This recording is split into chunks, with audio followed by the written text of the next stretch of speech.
आज cost sheet पढ़ना है और कॉस्ट शीट में पढ़ना क्या है तुमको, किसी भी प्रोडक्ट का प्राइस किस प्रकार से निकाला जाता है। और उसके लिए तुमको हम सबसे पहले बताए थे कि देखो किसी भी चीज को बनाने में जो खर्च आता है वो 3 तरह का खर्च आता है, इसको हम लोग बोलते हैं एलिमेंट ऑफ कॉस्ट। और मुझे बताओ 3 खर्च क्या क्या आता है।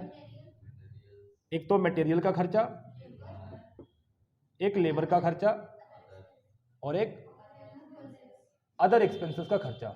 3 ठो होता है खर्चा एक्सपेंसेस। जरा मेरी बात को केयरफुली सुनते रहना। 3 तरह का खर्चा होता है, मटेरियल, लेबर और अदर एक्सपेंसेस। अब जरा सोचो किसी भी चीज को बनाने में 3 तरह का खर्चा हुआ। जैसे मटेरियल लगा सामान को बनाने के लिए, जो सामान चाहिए। लेबर, जो उसमें मेन फोर्स लगाया गया, ह्यूमन इफर्ट्स लगाया गया। अदर एक्सपेंसेस मतलब इस दोनों को छोड़ा करके जितना खर्चा है सब क्या है, अदर एक्सपेंसेस है। अभी जरा शांति से मेरी बात को सुनना। देखो ये तीनों दो दो टाइप का होता है। क्या क्या, दोनों ही दो दो टाइप का। मतलब ये अगर मटेरियल है तो ये 2 तरह का है, एक है डायरेक्ट मटेरियल, एक है इनडायरेक्ट मटेरियल। हम तुमको तीनों का मतलब समझाएंगे, अभी थोड़ा सा वेट करो। ये भी 2 टाइप का हो जाएगा, एक डायरेक्ट एक इनडायरेक्ट। ये भी 2 तरह का है, एक है डायरेक्ट एक है इनडायरेक्ट। जरा मेरी बात को ध्यान से समझना बच्चों। हम कह रहे हैं अगर किसी सामान को बना रहे हैं तो उसमें मटेरियल लग रहा है। मटेरियल 2 तरह का लग रहा है, डायरेक्ट भी और इनडायरेक्ट भी। अब इसका मतलब क्या होता है, देखो जरा सोचो, जब इस पेन का निर्माण हुआ होगा तो प्लास्टिक तो चाहिए होगा ना।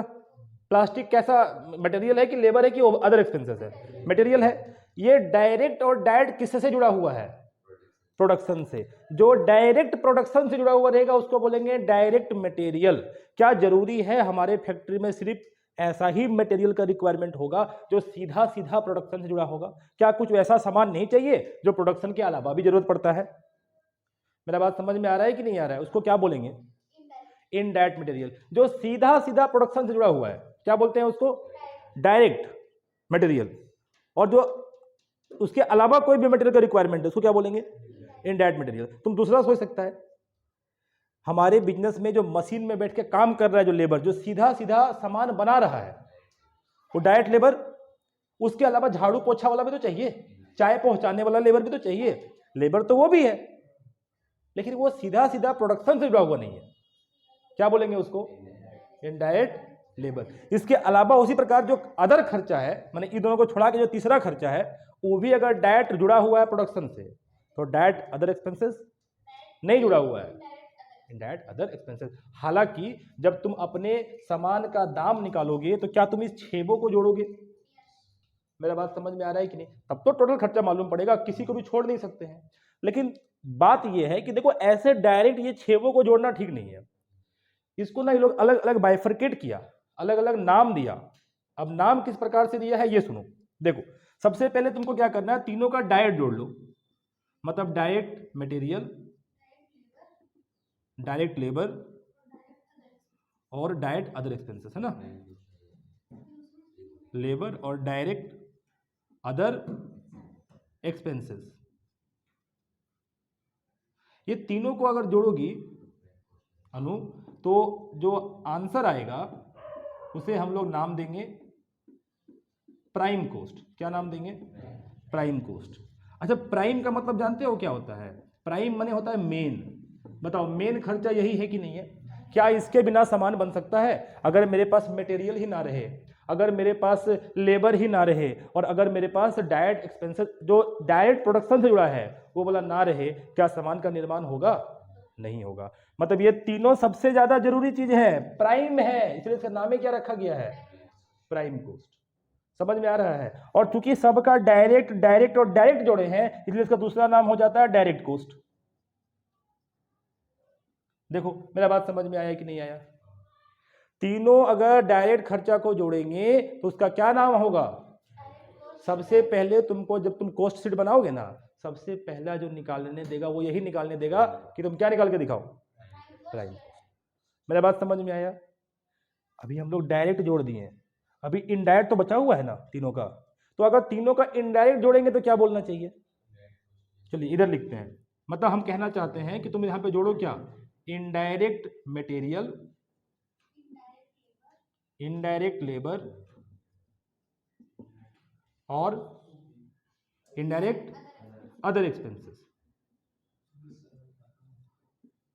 देखो जब तुम कोस्ट शीट बनाओगे तो कोस्ट शीट बनाने से में तुमको जोड़ना तो 6 का 6 है, किसी को भी छोड़ सकते हैं क्या?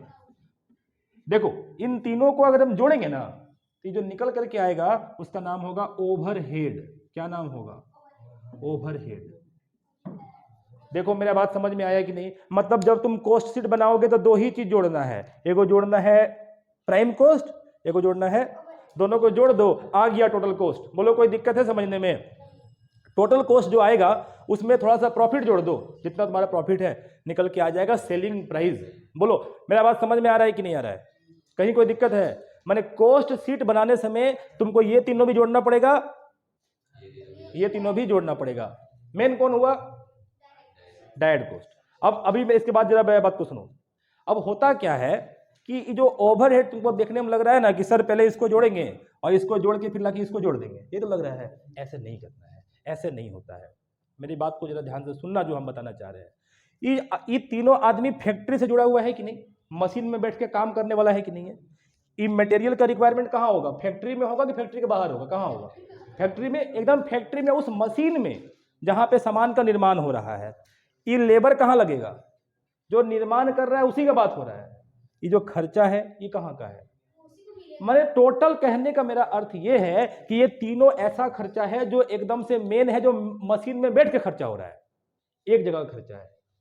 लेकिन ये तो अदर है, other indirect labour, indirect material. इसका मतलब ये ना हो गया कि ये सीधा सीधा फैक्ट्री में बैठ के काम करने से जुड़ा हुआ नहीं है। ना वो लेबर का बात हो रहा है, ना वो मटेरियल का बात हो रहा है, ना ही ये अदर एक्सपेंसेस का बात हो रहा है। तो फिर सर ये खर्चा कहाँ का है?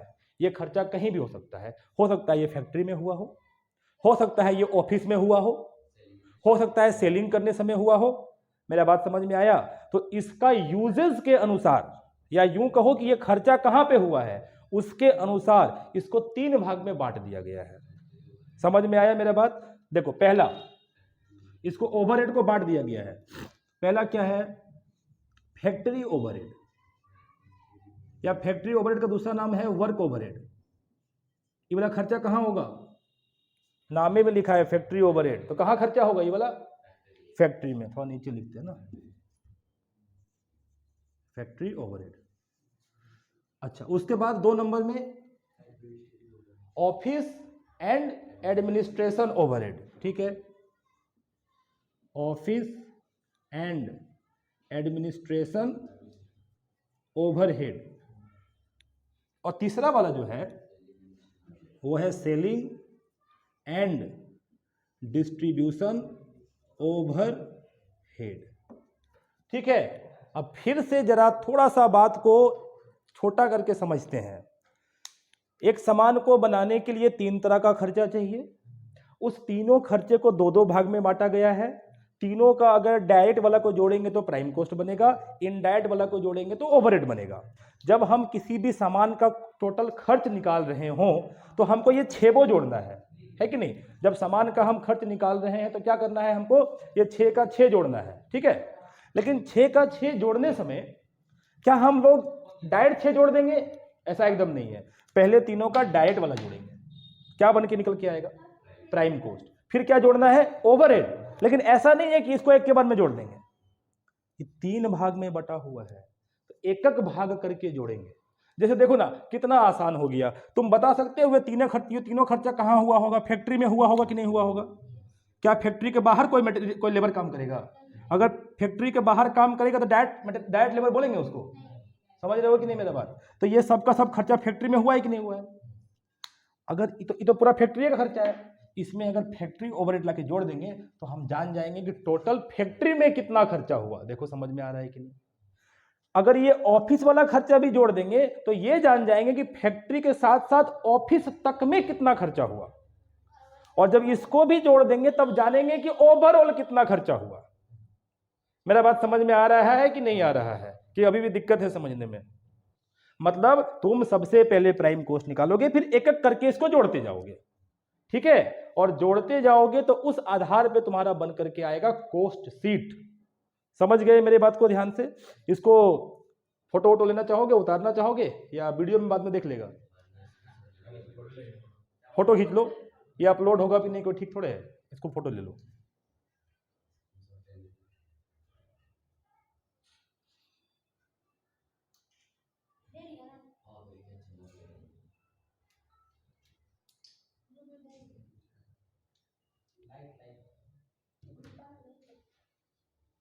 चलो हो गया, आगे बढ़े। देखो इसको इरेज करते हैं, ठीक है।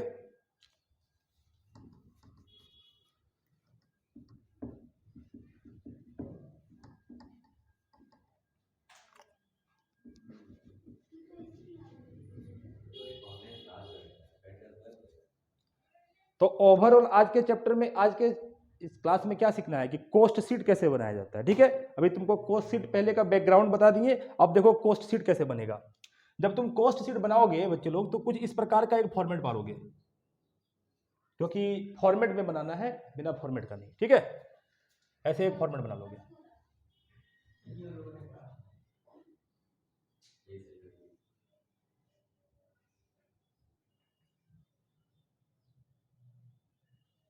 चलो सुनो, सबसे पहले फॉर्मेट की बात करते हैं। सबसे पहले हम क्या जोड़ने बताए थे? तीनों डायरेक्ट, माने डायरेक्ट मटेरियल, डायरेक्ट लेबर, और इस तीनों को जोड़ेंगे तो क्या आएगा? Prime cost. देखो जिसको वर्क ये कोस्ट शीट यही याद हो गया, वो हमेशा याद रख लोगे, और जिसको यहां याद नहीं हुआ घर में भी याद नहीं होगा। समझे बात को? तो बताओ तीनों क्या जोड़ना है? पहले डायरेक्ट मटेरियल, फिर डायरेक्ट लेबर, फिर डायरेक्ट अदर एक्सपेंसेस। इसको हम लोग चार्जेबल एक्सपेंसेस बोलेंगे, ठीक है। इसका दूसरा नाम क्या रहेगा?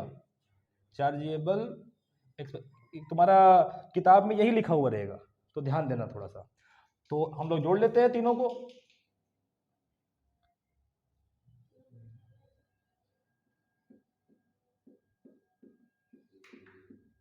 ये तीनों को जोड़ लेते हैं, क्या आएगा जोड़ने से बताओ? प्राइम कोस्ट आ जाएगा, ठीक है। ये आ गया प्राइम कोस्ट। एक काम करो, इसको मिटा दो फिलहाल के लिए, हम इसका काम बताते हैं। 2 ठो कब पारना है, ये जो निकल के आएगा इसका नाम क्या होगा? Prime cost. अब हमको ये बताओ, इसमें हमको ओवरहेड जोड़ना चाहिए कि नहीं? एक एक करके तीनों ओवरहेड जोड़ना चाहिए कि नहीं? पहला ओवरहेड बताओ, फैक्ट्री ओवरहेड। तो हम लोग यहां जोड़ेंगे क्या? Factory overhead. और जैसे ही तुम फैक्ट्री ओवरहेड इसमें जोड़ोगी, तुम्हारा निकल करके चला आएगा वर्क कोस्ट। क्या निकल के आएगा? फिर क्या जोड़ना चाहिए बताओ? Office and administration overhead. और जैसे ही तुम इसमें ऑफिस एंड एडमिनिस्ट्रेशन ओवरहेड को जोड़ दोगे, कुछ एक नाम तो आना चाहिए। बताओ क्या नाम आएगा? मेरी बात को जरा तुम समझना। क्या यहां तक हम फैक्ट्री और ऑफिस से जुड़ा हुआ सारा खर्चा जोड़ चुके हैं? इसके बाद अब जो खर्चा बचा है वो सेल वाला खर्चा बचा हुआ है, लेकिन अभी तक सामान बनाने तक का पूरा खर्चा जुड़ गया कि नहीं जुड़ गया? कि अब कोई दिक्कत आ रहा है समझने में? जुड़ गया है ना। इसको हम लोग नाम देते हैं कॉस्ट ऑफ प्रोडक्शन। क्या नाम देते हैं? मतलब यहां तक का खर्चा जो है वो क्या खर्चा है? सामान को प्रोडक्शन करने का। समझ में आ रहा है कि नहीं? मतलब टोटल खर्चा यहां तक प्रोडक्ट तक, प्रोडक्शन करने तक का हो गया। अब इसके बाद कौन खर्चा जुड़ेगा? सेलिंग करने का। यहां लिखेंगे सेलिंग एंड डिस्ट्रीब्यूशन। अच्छा, ये जो हम तुमको बना रहे हैं ना कोस्ट शीट, एकदम ब्रीफ कोस्ट शीट है। इसके बाद थोड़ा डिटेल में बनाना पड़ेगा, ये तुमको जस्ट समझाने के लिए हम कर रहे हैं। समझ में आया मेरा बात? फिर एक तो डिटेल में बनेगा, एक पन्ना भर जाएगा, ठीक है। Selling and distribution overhead. चलो जोड़ लो सेलिंग एंड डिस्ट्रीब्यूशन ओवरहेड को। जब हम इसको जोड़ लेंगे तो क्या बन जाएगा? क्या अभी तक हम टोटल कॉस्ट जोड़ चुके हैं? सब तो जुड़ गया ना। प्राइम कॉस्ट तीनों डायरेक्ट पहले जुड़ गया, इनडायरेक्ट वाला अभी जुड़ गया, तो सब तो खर्चा जुड़ गया। टोटल कॉस्ट सब जुड़ गया, टोटल जुड़ चुका है। कैसा कॉस्ट आएगा? Total cost. इसका नाम देंगे टोटल कॉस्ट। क्या ऐड करना चाहिए बट साहब इसमें? प्रॉफिट। अब प्रॉफिट इसमें तुम अपना जोड़ लो जितना जोड़ना है, और फिर जितना में बेचना है इसको बेच दो। क्या बन जाएगा? ये सेल। ये है एक रफली प्रीपेयर्ड कॉस्ट शीट। बोलो समझ में ये आ भी रहा है कि नहीं आ रहा है? मेरा बात समझ में आया? पहले तीनों को जोड़े, क्या बन गया? Prime cost. और फैक्ट्री ओवरहेड जोड़े, वर्क कॉस्ट। फैक्ट्री तक का खर्चा आ गया, इसलिए इसका नाम, दूसरा नाम क्या है? वर्क कॉस्ट बोलो, या नाम ही है इसका फैक्ट्री कॉस्ट। अगर हम बोलेंगे कि फैक्ट्री कॉस्ट, इसका मतलब ये हुआ कि फैक्ट्री तक का कितना खर्चा है कि नहीं? इसमें क्या जोड़ोगे आप? ऑफिस वाला खर्चा, क्या निकल के आएगा? Cost of production. अब क्या जोड़ना चाहिए? सेलिंग वाला खर्चा जोड़ लो, क्या निकल के आएगा? फिर प्रॉफिट जोड़ लो तो सेल। अब मेरी बात को सुनो, ये जो तुम फोटो खींचना है, खींच लो, हट जाते हैं, खींच लो।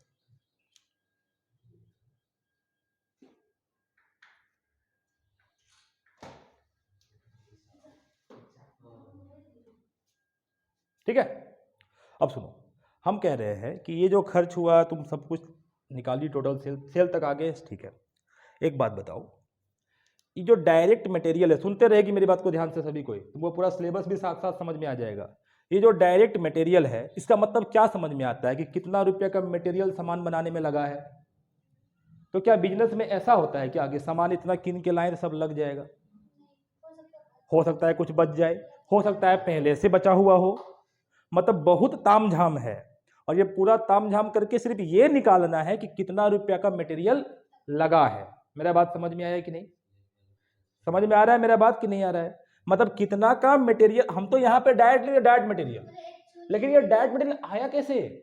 कितना का मटेरियल खरीद के लाए थे, कितना का बचा हुआ है, कितना का कंजम्पशन हुआ, कितना का एबनॉर्मल लॉस हुआ, कितना का रिटर्न कर दिया, मैंने बहुत कुछ है। मेरा बात समझ में आ रहा है? तुमको वो सब यहाँ पे डिटेल में लिखना पड़ेगा, और तब जा करके निकल के आएगा रॉ मटेरियल कंज्यूम्ड, यानी कि डायरेक्ट मटेरियल। मेरा बात समझ में आया कि नहीं आया? जैसे कि लेबर तुमको डायरेक्ट दे दिया 50,000 रुपये, तुम लिख दिया, मगर ये तो बताओ उसमें कितना लेबर काम कर रहा है, किस रेट से दिया है, बोनस दिया या नहीं दिया। मतलब तुम सुनो, ये तीनों के लिए, इसके लिए कभी कभी इसके थोड़ा सा इसके लिए भी, और ये ओवरहेड के लिए अलग से चैप्टर पढ़ाया जाएगा। माने एक चैप्टर मटेरियल के लिए, एक चैप्टर लेबर के लिए, एक चैप्टर अदर डायरेक्ट एक्सपेंसेस के लिए, एक चैप्टर ओवरहेड के लिए। समझ रही है बात को? क्या? हाँ, तुम टैक्स जैसा ही समझ लो उसको। मेरा बात समझ में आ रहा है कि नहीं आ रहा है? तो देखो, क्या तुमको इस कॉस्ट शीट वाले चैप्टर में इतना डिटेल में इसमें जाना है? क्या नहीं जाना है? इसका अलग से चैप्टर है बाबू। जब हम लोग मटेरियल चैप्टर पढ़ेंगे ना, तो तुम वहां पे पढ़ने पाओगे, ये जानने पाओगे कि किसमें कितना कितना रुपया का जैसा। जब हम मटेरियल चैप्टर पढ़ेंगे तो हम ये जान पाएंगे कि कितना का मटेरियल खरीद के लाएं, कहां से खरीदें कि सबसे सस्ता पड़ेगा। अगर हमको एक साल में 1,000 मटेरियल की जरूरत है तो कितना कितना करके ऑर्डर करें? क्या 200 करके 5 बार ऑर्डर कर दे, कि एक के बार में 1,000 ऑर्डर कर दें? मेरा बात समझ रहा है? मैंने पूरा डिटेल में पढ़ाया जाएगा क्या चीज, और ये तुमको अलग से चैप्टर में पढ़ना है। कॉस्ट शीट में क्या है, वो सब कुछ रहेगा, सीधा अमाउंट बता देगा, इतना रुपए का मटेरियल है, लिख दो, बन गया कॉस्ट शीट। मेरा बात समझ में आ रहा है कि नहीं? तो जब हम अलग अलग चैप्टर स्टार्ट करेंगे, उसके ऊपर अलग अलग बात किया जाएगा। अभी फिलहाल तुम्हारा छोटा सा ब्रीफ कॉस्ट शीट यही है। थोड़ा सा आप बड़ा कॉस्ट शीट में आते हैं। बड़ा मतलब इसी में कुछ डिटेल में लिखाएगा। मेरे बात समझे? इसको इरेज करें।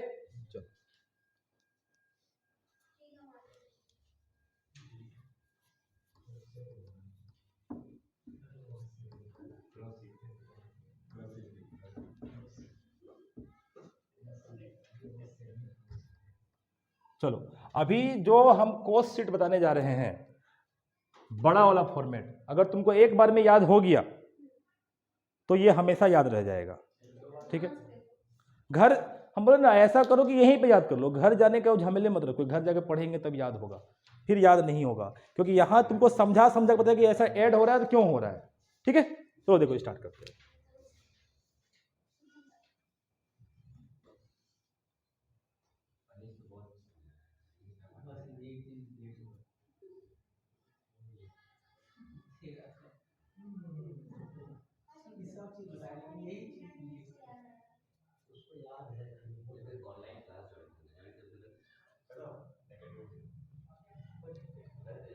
क्या बोल रहे हो?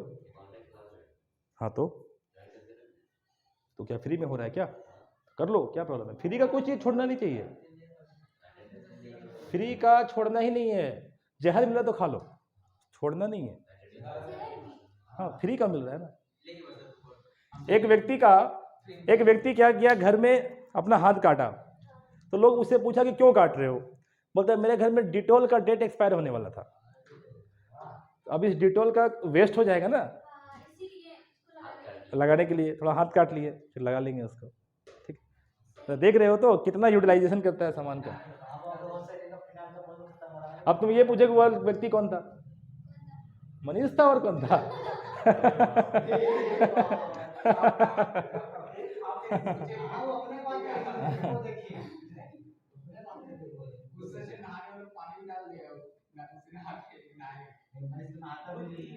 चलो सुनो, अभी एक बात बताओ, ये जो डायरेक्ट मटेरियल था, क्या ये रॉ मटेरियल था? रॉ मटेरियल था ना। सामान को बनाएंगे तो उसमें कौन सा सामान की जरूरत पड़ेगा? रॉ मटेरियल का जरूरत पड़ेगा।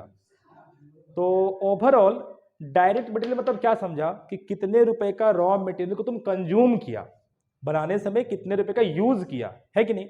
अब बताओ, अगर मेरे पास ओपनिंग से कुछ मटेरियल पड़ा हुआ है, फिर कुछ खरीद के भी लाए, मान लो 5,000 केजी था पहले से, 15,000 केजी खरीद के लाए, कितना हो गया? 20,000 केजी। लास्ट में बचा है मात्र 2,000 केजी, तो 18,000 केजी क्या हुआ? कंज्यूम हुआ, है कि नहीं? देखो कितना आसानी से निकलेगा। देखो तुमको क्या करना है बाबू, लेना है opening stock of raw material. वर्षा कोई कंसाइनमेंट जैसा नहीं है, पहले समझो, है ना? अभी एकदम शांति से सुनेंगे पूरा। Opening stock of raw material, add purchase of raw material.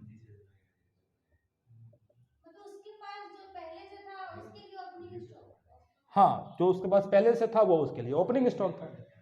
ठीक है, क्या क्या जोड़े? परचेज और, रुको, इसके साथ अगर तुम किसी तरह का कोई डायरेक्ट खर्चा किया है सामान को लाने के लिए, जैसे कैरेज इनवर्ड, फ्रेट, क्या करेंगे? ऐड करेंगे। ठीक है, मतलब एक्सपेंसेस इन कनेक्शन विथ, किससे जुड़ा हुआ खर्चा? परचेज से जुड़ा हुआ जितना भी खर्चा होगा वो सबको क्या करना है? ऐड करना। समझ में आ रहा है अनु? ठीक, नेक्स्ट देखो, अभी माइनस भी तो करना है। अच्छा एक बात बताओ, माइनस क्या होना चाहिए बताओ तो देखें। ये सबको जोड़ोगे, ठीक है? माइनस क्या होना चाहिए? देखो, एक तो होगा क्लोजिंग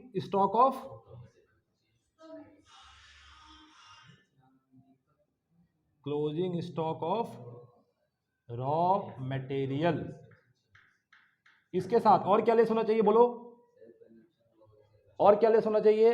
अगर तुम कोई सामान खरीद के लाए और रिटर्न कर दिया, घटेगा कि नहीं घटेगा? कुछ एबनॉर्मल लॉस हो गया, आग लग गया, क्या होगा? घटेगा कि नहीं घटेगा? तब ना एक्चुअल में कितना कंजम्पशन हुआ सो आएगा। मतलब यहां से और दूसरा माइनस क्या करना है बोलो? परचेज रिटर्न, ठीक है, मैंने रिटर्न ऑफ रॉ मटेरियल। तुम्हारा देखना किताब में क्या लिखा है उसके अकॉर्डिंग लिखना, ठीक है? रिटर्न ऑफ रॉ मटेरियल, और साथ में क्या? Abnormal loss, of material. इसके साथ साथ हो सकता है कुछ और भी आए जो एडलेस हो, तो हम लोग अपने अनुसार उसको सिचुएशन के अकॉर्डिंग एडलेस कर लेंगे। ओवरऑल जो हम इतना कुछ किए, इतना करके जो निकल करके आया उसका नाम बताओ। डायरेक्ट मटेरियल निकला है, समझ में आया? रॉ मटेरियल कितना का कंज्यूम किए वो निकल करके आया है, इसलिए बोलते हैं डिटेल में बनेगा आपकी। वहां तो डायरेक्ट लिख दिए थे, तो ये जो निकल के आया इसका नाम होगा रॉ मटेरियल कंज्यूम कह लो, या फिर डायरेक्ट मटेरियल कह लो। नहीं, डायरेक्ट लेबर में तो बहुत ज्यादा झमेला है ना, तो डायरेक्ट लेबर निकालने नहीं देगा, डायरेक्ट दे देगा, या अगर देगा भी तो छोटा सा देगा, बता देगा 20 तो लेबर है, 100 रुपया करके उसका हाजिरी है, इतना दिन काम किया, बताओ कितना रुपया होगा, ज्यादा उसमें कुछ नहीं देगा। ठीक है, तो ये निकल के क्या आया? रॉ मटेरियल कंज्यूम्ड, या फिर दूसरा नाम क्या होगा इसका? Direct material. ठीक है, अब दूसरा क्या जोड़ना चाहिए? डायरेक्ट लेबर, ठीक, डायरेक्ट लेबर। तीसरा क्या जोड़ना चाहिए? हाँ, चार्जेबल एक्सपेंसेस कह लो, या दूसरा नाम है डायरेक्ट अदर एक्सपेंसेस। चलो बहुत बढ़िया, यहीं पे याद कर लो, सबसे बेस्ट है। देंगे, रुको थोड़ा सा वेट करो, इसको ऐड कर लेते हैं। ये जो निकल के आया, क्या आया, क्या आया बताओ जरा, क्या निकल के आया? प्राइम कॉस्ट निकल करके आया। ठीक है, इसका नाम लिखते हैं प्राइम कॉस्ट। देखो ये पूछ रहा है कि अदर एक्सपेंसेस का एग्जांपल क्या होगा। एक बात बताओ, जहां पे मोबाइल बन रहा होगा, तो मोबाइल को बनाने के लिए जो उसमें लगा है, जो भी उसमें यूज किया गया है, डिस्प्ले है या हार्डवेयर का जो भी सामान है, वो सब तो डायरेक्ट मटेरियल है। कोई डाउट है इसमें? नट डायरेक्ट अदर एक्सपेंसेस क्या चीज? मटेरियल में नहीं आएगा, बड़ा पार्ट रहने से आता है, छोटा पार्ट रहने से नहीं आता है। ये डायरेक्ट इन कनेक्शन विद से, मतलब देखो जुड़ा तो ये भी है कनेक्शन विद तुम्हारा माने प्रोडक्शन से ही है, लेकिन कि ये अदर एक्सपेंशन में डाल दिया जाएगा। छोटा सा अब नट है या कोई भी ऐसा छोटा सा खर्चा जो सीधा सीधा मटेरियल का पार्ट नहीं बन रहा है, अलग से आ रहा है। अच्छा एक बात बताओ, अगर एक फोन बन रहा है, मैं बात को समझना, तो फोन बनने में मान लो कॉस्ट आ रहा है उसका 15,000 रुपया। उस 15,000 की तुलना में 4 गो नट का क्या कीमत होगा? छोटा वाला 1 रुपया, 2 रुपया, तुलना दिख रहा है दोनों का। तो जो अलग जो 15,000 जो खर्चा आया वो है डायरेक्ट मटेरियल, ठीक है। बाकी जो 10 रुपए का नट लगा, 10 रुपए का नहीं लगेगा, इतनी तो क्या दाम होगा उसका, उसका नाम हो जाएगा डायरेक्ट अदर एक्सपेंसेस। समझ में आ रहा है मेरा बात? कुछ इस तरह का है, कोई दिक्कत?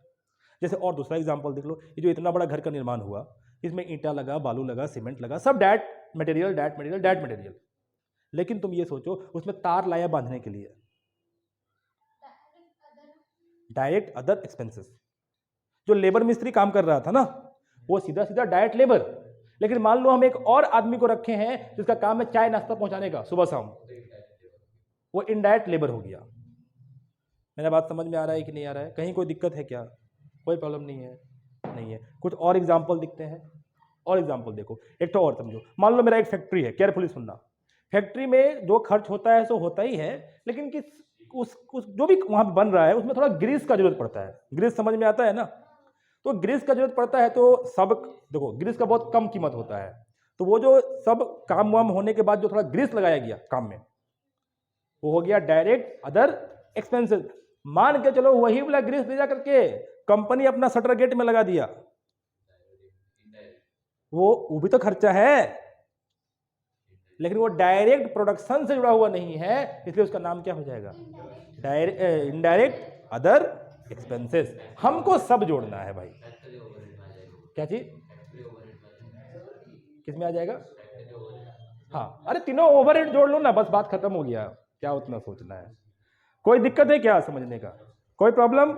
अभी बताओ, ये तीनों को जोड़े क्या निकला? अब हिसाब से क्या जोड़ना चाहिए? जल्दी जल्दी। फैक्ट्री ओवरहेड जोड़ो, इसमें ऐड करते हैं। क्या ऐड करेंगे बोलो? अच्छा एक बात बताओ, हम लोग फैक्ट्री ओवरहेड जोड़ रहे हैं, केयरफुली सुनते रहोगे। अब फैक्ट्री ओवरहेड जोड़ रहे हैं तो ओवरहेड तो बहुत था, ओवरहेड बहुत हो सकता है का कहने का मेरा मतलब है, देखो तीनों इनडायरेक्ट जोड़ने से ओवरहेड आता है जानते हैं। क्या फैक्ट्री में एक ही जैसा ओवरहेड होगा क्या? बहुत तरह का ऐसा खर्चा हो सकता है जो सीधा सीधा प्रोडक्शन से जुड़ा हुआ नहीं है। तो वो बहुत तरह का खर्चा जो भी आएगा, तुमको यहाँ पे सब एक एक करके खर्चा को लिखते जाना है। बहुत तरह का नाम आएगा, जब आएगा तो हम आपको बता देंगे, ठीक है? तो उसको सब आपको यहाँ पे जोड़ना है। जब तुम इसको वहां पे जोड़ दोगे तो अभी तक का सारा काम निपट जाएगा कि नहीं, फैक्ट्री तक का सारा खर्चा। तो इसके बाद क्या नाम आना चाहिए? नहीं, इसका नाम क्या होना चाहिए? अभी लिखे थे ना, वर्क कॉस्ट। क्या नाम होना चाहिए? अब एक बात बताओ, सुनना बात को ध्यान से। पिछले बार जब प्रोडक्शन करना स्टार्ट किए थे ना, कुछ ऐसा सामान रह गया था जो आधा अधूरा बना था, जिसको हम लोग नाम देते हैं वर्क इन प्रोग्रेस। चलो साइड में हम लिखते हैं, जरा ध्यान देना। सुनो, 3 तरह का मटेरियल होता है। एक होता है रॉ मटेरियल, एक होता है वर्क इन प्रोग्रेस, ठीक है, और एक होता है फिनिश गुड्स। फिनिश्ड गुड्स 3 तरह का प्रोडक्ट होता है, raw material, work in progress, finish goods. समझो बात को ध्यान से। जो एकदम से ताज़ा ताज़ा लेके आए हो, अभी कुछ उसमें यूज नहीं किए हो, क्या है वो, जिससे सामान को निर्माण होना है, अभी वो आधा अधूरा बना है, तब क्या नाम देंगे उसका, वर्क इन प्रोग्रेस। अच्छा पूरा बन के निकल जाएगा। जैसे वर्षा घर में रोटी बनाती है ना, तो जो आटा किन के लाती है मार्केट से, रॉ मटेरियल, जब उसको सान के लोया वोया करके रखती है, वर्क इन प्रोग्रेस है।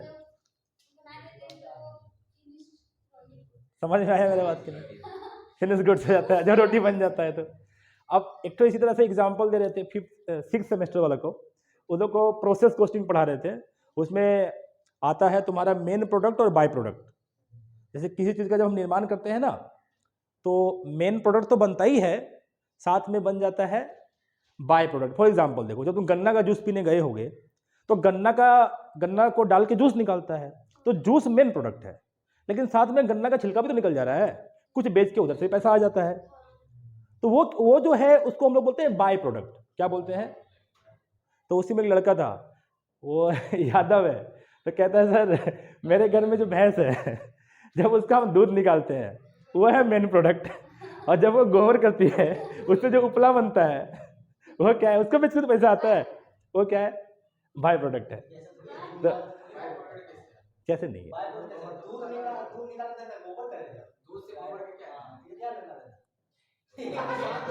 हमको तो लगता है कभी कभी मनीष का बीकॉम से लेने देना नहीं है।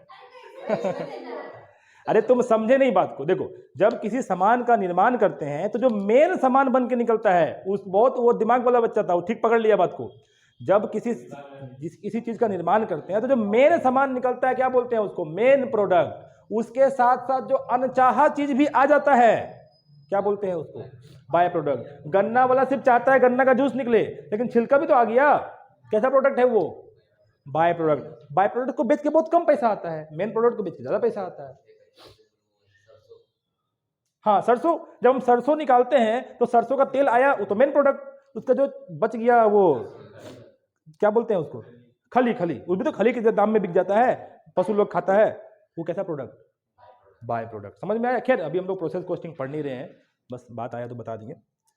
तो अभी कितना तरह प्रोडक्ट होता है, ओपनिंग वाला ऐड करना है, क्लोजिंग वाला तो ये तो कर लिए यहीं पे, देखो ना, opening stock of raw material यहाँ पे घटाए थे ना, तो इसका काम निपट गया।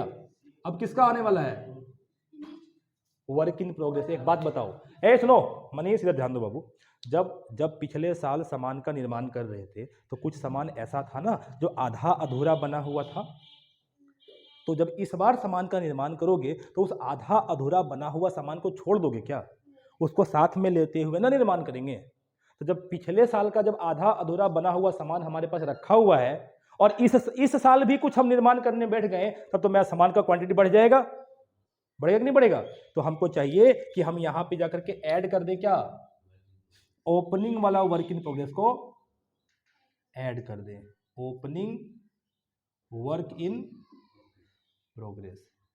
समझ रहा है मेरा बात को कि नहीं समझ रहा है? और लेस क्या कर दें, क्लोजिंग वाला वर्क इन प्रोग्रेस। और ये तीनों को अच्छे से ऐड लेस करके, ये सब लेस है, ये वाला लेस है, ऐड लेस करके बाहर क्या, अरे ठीक है लो, तो इधर भी लेस करना पड़ेगा ये तीनों में, ठीक है, चलो कोई प्रॉब्लम नहीं है, कोई दिक्कत। अब जो निकल करके आएगा वो अभी तक का फैक्ट्री का टोटल खर्चा हो चुका है। नाम क्या होगा इसका, क्या नाम होगा, वर्क कॉस्ट होने वाला है। समझ में आ रहा है? क्या नाम देंगे इसका, बोलते जाओ, वर्क कॉस्ट। अब क्या ऐड करना चाहिए, क्या ऐड करना चाहिए, हाँ, ऑफिस वाला खर्चा पहले जोड़ेंगे, ऑफिस एंड एडमिनिस्ट्रेशन, ओवरहेड। जैसे ही तुम इसको ऐड करोगे क्या निकल के आ जाएगा, क्या निकल के आएगा, cost of production. Very good, cost of production. अब एक बात बताओ, यहां तक आ गया तुम्हारा सामान का दाम, जितना तुम प्रोडक्शन करी हो उस सामान का दाम। क्या जितना प्रोडक्शन किए हैं उसी को बेचेंगे, पिछले साल का भी कोई सामान बना हुआ है, पिछले साल का फिनिश गुड्स रखा हुआ है, क्या करना चाहिए? ऐड करना चाहिए। और इस साल का जो लास्ट में बच जाएगा क्या करना चाहिए? लेस करना चाहिए। चलिए बाबू कीजिए फटाफट। ऐड करेंगे क्या? ओपनिंग फिनिश्ड गुड्स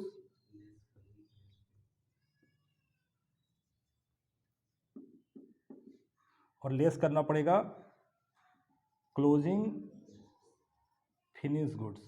अच्छा, तुमको ये सीक्वेंस थोड़ा सा ध्यान रखना है कि कहाँ पे ऐड लेस कर रहे हैं, कौन वाला पहले कर रहे हैं, आगे पीछे मत कर देना। हम हालांकि सीक्वेंस फिर समझा देंगे तुमको, डोंट वरी। तो ये जो निकल करके आया, अब क्या देखो सारा खर्चा नहीं जुड़ा है अभी क्या जुड़ा है?